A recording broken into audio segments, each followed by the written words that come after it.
Hello everybody, welcome back to another movie review. Today I'm going to be reviewing a remake of 1970s horror movie classic and an adaptation of one of my favorite novels ever written, and it is the movie Carrie. What do I think of it? I enjoyed it. I was looking forward to it because I liked Julianne and Chloë Grace Moretz. I'm probably not pronouncing it right, but I'm a big fan of her in particular because I'm a really big fan of Kick-Ass. I like to Let Me In. I like the movie Hugo. I never saw the Diary of a Wimpy Kid movies because I have self-respect. I haven't seen movie 43, though I know she's in that, but I don't want to see that either because that looks awful. She's all around good actress, and I wanted to see her do well. She knows what she's doing, especially for a young age. I don't want to see her having that mental breakdown most child actors have. So I'm hoping that she has a solid career, even though some of her movies aren't doing that well, and that's really unfair. I'm not sure how well Let Me In did, but most of the movies she's in just don't get that much money. Carrie isn't doing that well. Kick-Ass didn't do that well. Kick-Ass 2 flopped.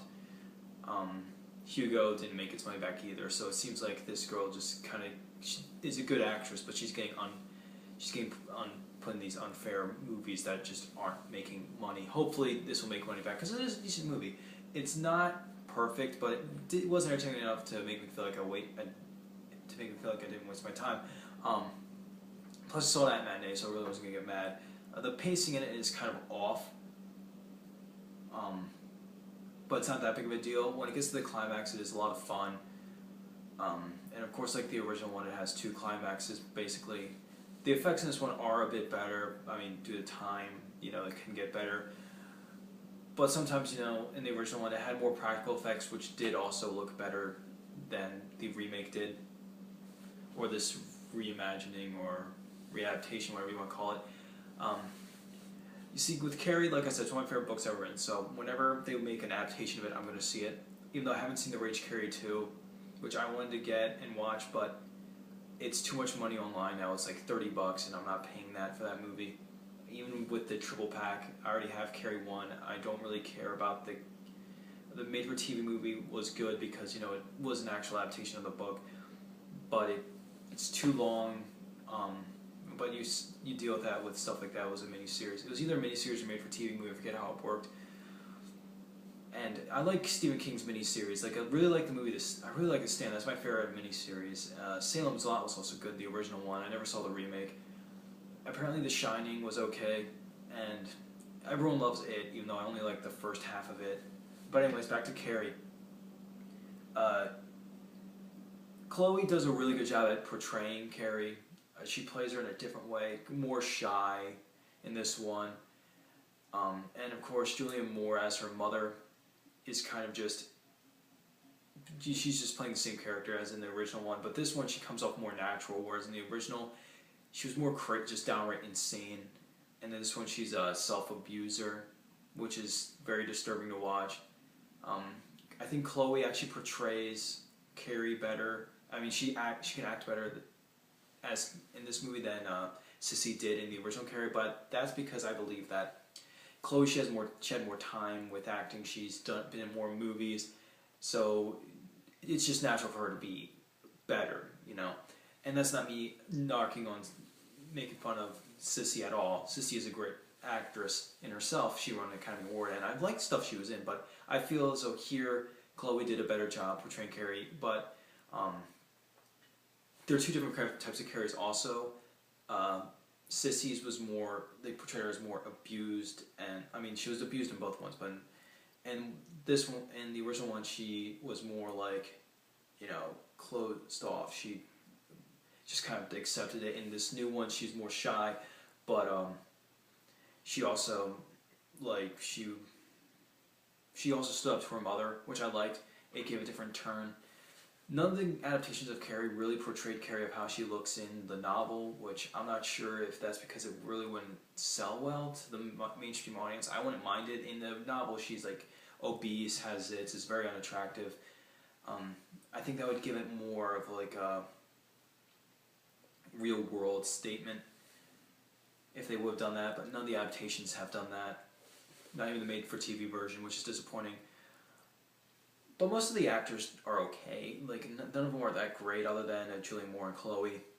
And it was bothering me. The guy who played Billy in this one, it was angering me a little bit because it was driving me nuts. Like, I was like, I know that guy. I know that guy's face. Why does he look so familiar?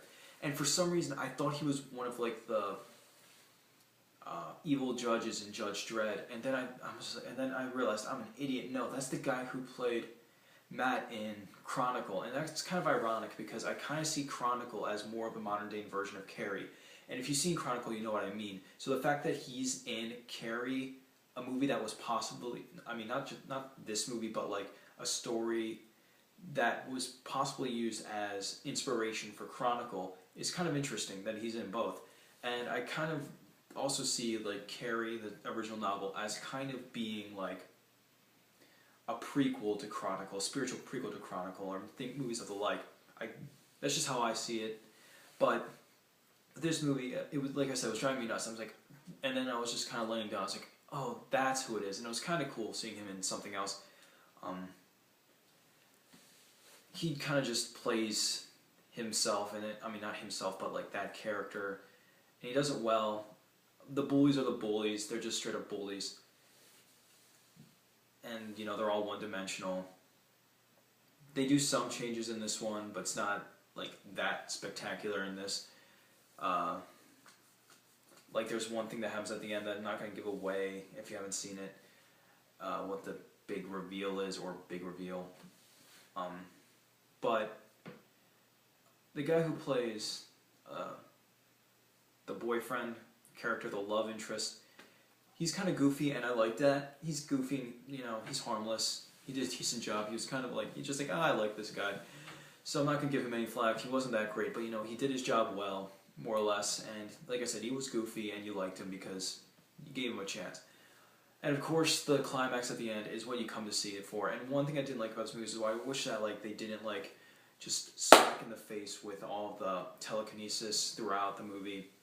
The original one, it had telekinesis here and there, but it wasn't as blatant as in this one.